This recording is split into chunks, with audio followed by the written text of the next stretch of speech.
Em primeiro lugar, eu queria cumprimentar o portal Barbacena Online pelos seus 20 anos de utilidade pública que tem trazido para toda a população de Barbacena e desejar muitos anos, que Deus continue abençoando vocês num trabalho de extrema importância para a população da nossa cidade.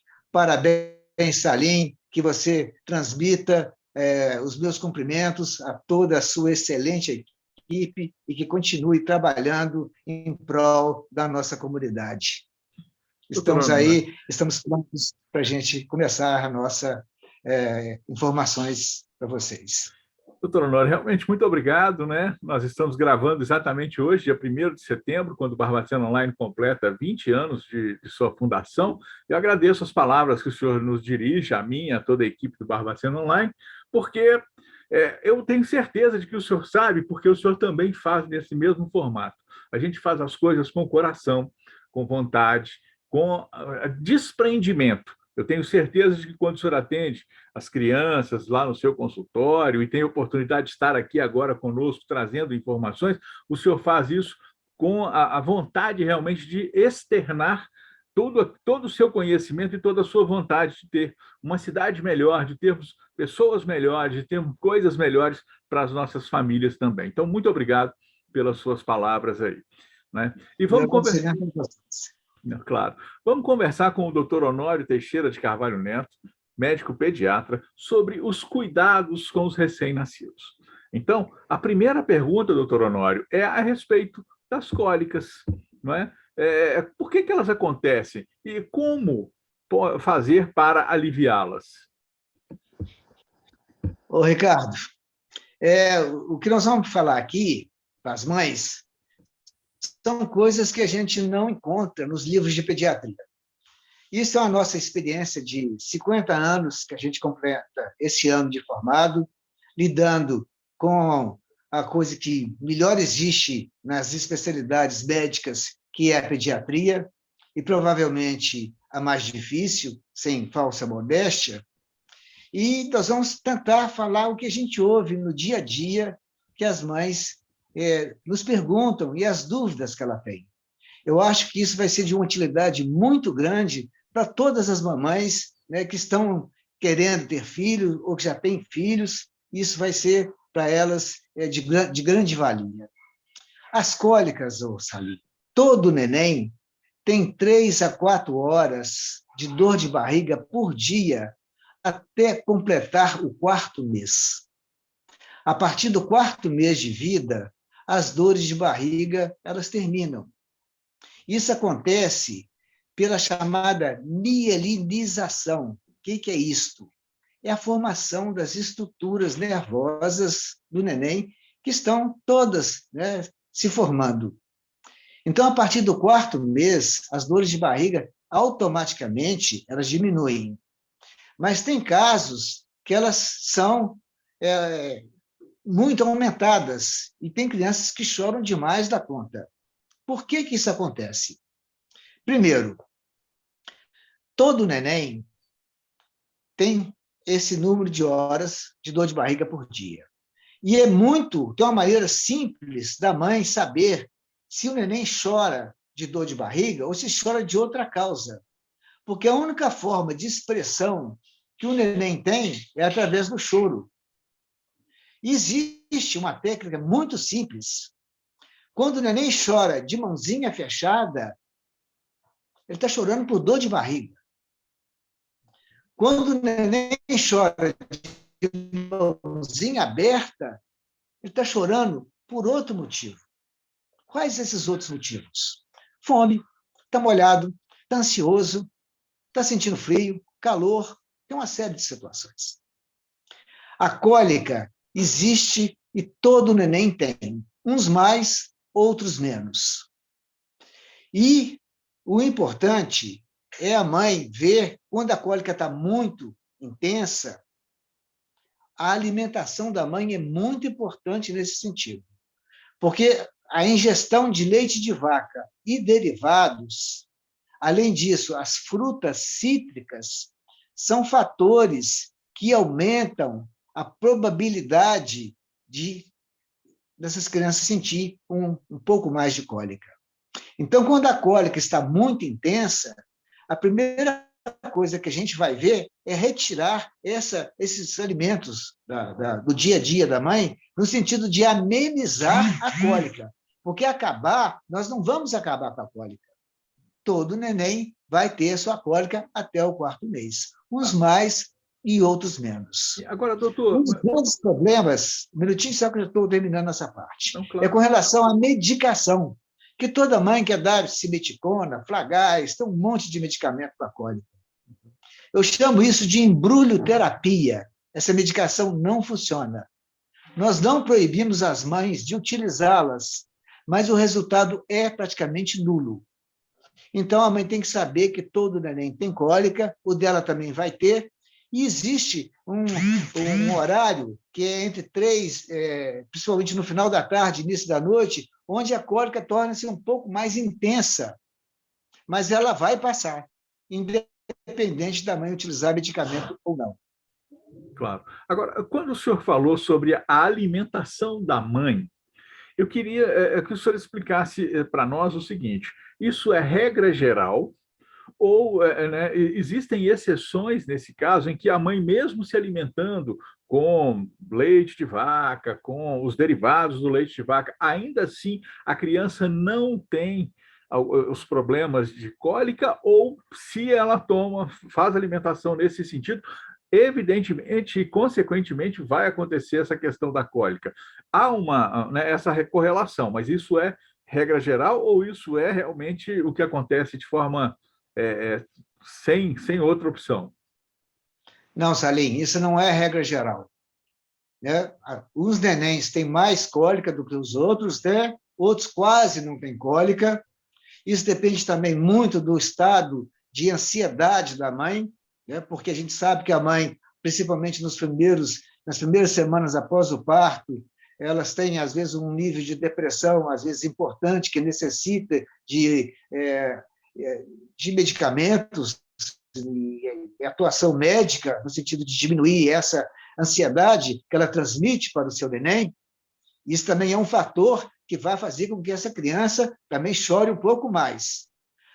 O alimento da mãe não é um fator predisponente para a cólica, é um fator que pode ou não aumentar o nível de dor do neném. Quando essa cólica está realmente incontrolável, aí nós entramos no controle da alimentação, principalmente com esses alimentos que eu acabei de falar. Mas isso não é regra geral. Uma boa parte das crianças passam os seus primeiros meses de vida com um nível muito pequeno de dor de barriga e outras vezes nem dor de barriga tem. Então, isso é variável de criança para criança. Entendo. Agora, doutor, com toda essa experiência que o senhor tem em consultório, eu queria fazer uma pergunta no seguinte sentido. Cólica, menino ou menina, quem tem mais ou não tem diferença nenhuma? Não, não tem diferença. Porque o problema é a formação da estrutura nervosa da criança, que vai terminar mais ou menos a partir de 10 anos de idade, quando entrar na adolescência, que é a chamada mielinização, que é a formação das estruturas nervosas. Então, para a cólica, a partir do 4º mês de vida, ela vai acabar. Todo neném termina. Se persiste essa cólica a partir do 4º mês, aí já é outro problema relacionado ao problema de digestão de alimentos, que provavelmente vai ter que ser examinado para ver o que está causando. Mas, normalmente, até o 4º mês, a maioria das crianças, as cólicas comuns dos nenéns vão acabar. Entendi. Agora, o senhor já até explicou para nós que aquela questão da mãozinha fechada é a ideia de que tem cólica, a mãozinha aberta pode ser outra coisa. Mas existe mais alguma forma da gente ter a diferenciação entre a hora em que a criança está chorando por cólica e a hora em que ela chora porque ela está com fome? Não é? Como é que a mãe pode saber que a criança está com fome e até, né, alimentar rápido para poder atender a situação? Como é que o senhor explica isso para nós? O choro é diferente. O choro de cólica é um choro agudo, né, irritado, a criança remexe demais, enquanto que o choro por fome ele é bem diferente. E, além do mais, tem o período do aleitamento. Uma criança que depois de 2 a 3 horas que ela mamou, se ela começa a chorar, provavelmente ela está com fome. Agora, tem um dado, Ricardo, que é muito importante quando a criança inicia o ato do aleitamento, quando ela começa a dar as primeiras sugadas e esse leite cai no estômago, todo o tubo intestinal entra em contração. Nós chamamos isso de... É por isso que o neném costuma mamar e evacuar. É por causa dessa contração intestinal que acontece. Então, neste momento, é comum a criança, às vezes, dar as primeiras mamadas, as primeiras sugadas, e ela fica brigando com o seio da mãe, com o bico puxando, sentindo força, como se o leite não estivesse saindo. Isso é dor de barriga. E as mamães, nesse horário, podem ver que o neném está com a mãozinha fechada, está com cólica. Então, ela tem que retirar esse neném do peito, acalmar o neném para retornar ao aleitamento materno.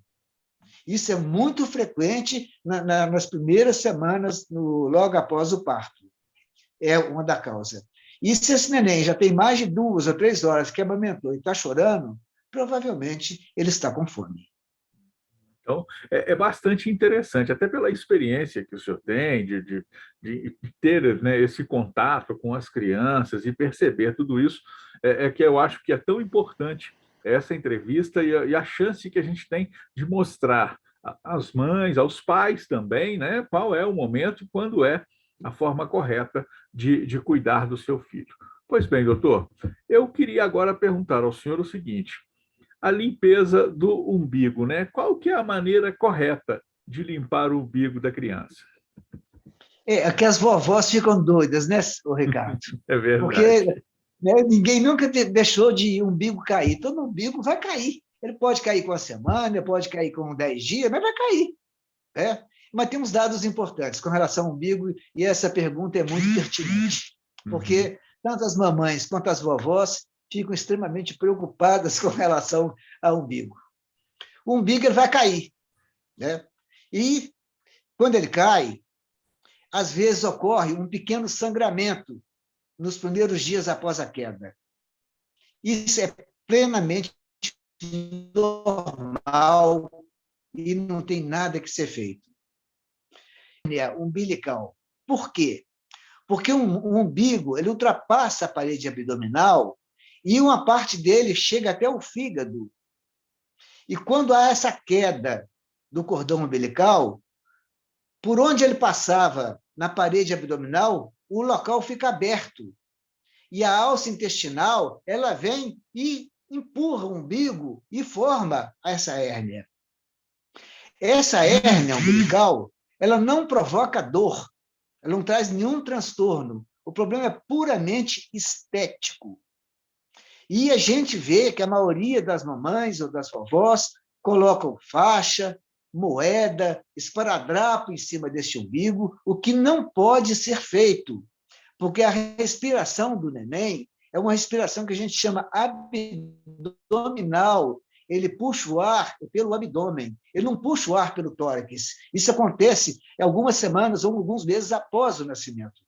Então, se você aperta muito a barriga do neném, no sentido de impedir a propulsão da hérnia, isso vai trazer um transtorno também para esse neném vai ficar muito mais incomodado.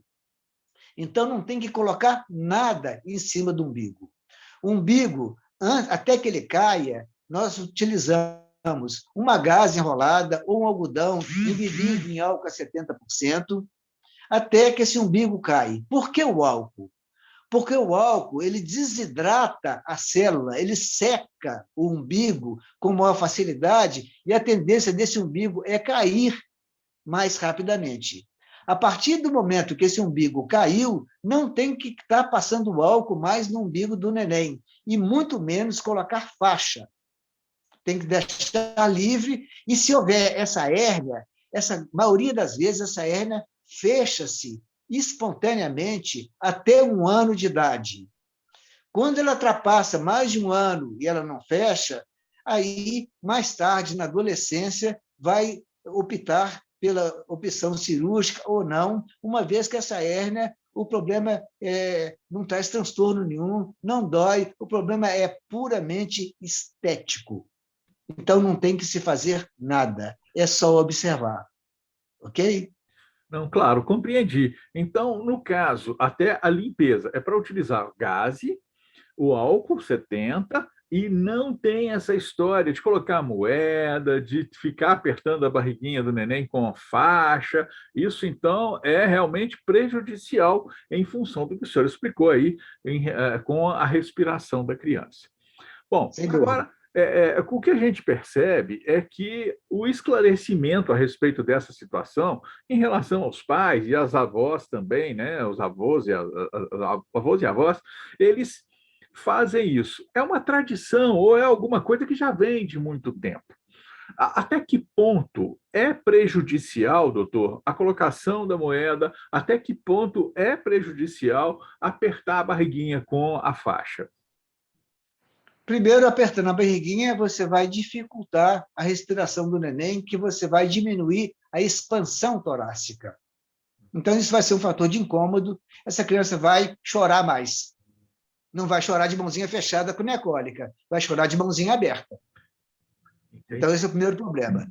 O segundo problema, a moeda e o esparadrapo, a pele do neném é uma pele extremamente fina. Então, quando você coloca um esparadrapo em cima dessa pele, a partir do momento que você vai retirar esse adesivo, é doloroso, vai sair, né? A epiderme junto, a pele vai ser descolada e vai ficar completamente irritado, o que vai provocar dor, transtorno. Essa criança vai ficar muito mais incomodada.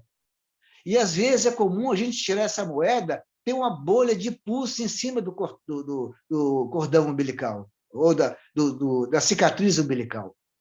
Então, são transtornos que têm que ser evitados, e que isso é um mito que acontece no meio da população, que não tem a menor razão de existir, porque todos os umbigos vão cair e não vão ter problema nenhum. O único problema que pode acontecer é o aparecimento da hérnia umbilical, que vai fechar até 1 ano de idade, e se não fechar na adolescência, resolve isso, porque ela não traz nenhum transtorno para a pessoa. Claro. Nós estamos conversando com o Dr. Honório Teixeira de Carvalho Neto, médico pediatra, falando sobre os cuidados com os recém-nascidos. Nós até agora já tivemos a oportunidade de falar um pouquinho sobre as cólicas e também sobre a forma correta de limpar o umbigo. Na próxima entrevista, na próxima sequência, né, na sequência dessa entrevista, nós vamos conversar com o Dr. Honório sobre a importância da amamentação materna. Canal Bol, aqui tem conteúdo de qualidade. Olá, o Barbacena Online convida você para participar de nosso canal. É muito fácil, curta o vídeo, clique no botão de se inscrever aqui embaixo e no sininho para receber notificações sempre que tivermos um novo vídeo. Aqui tem conteúdo de qualidade.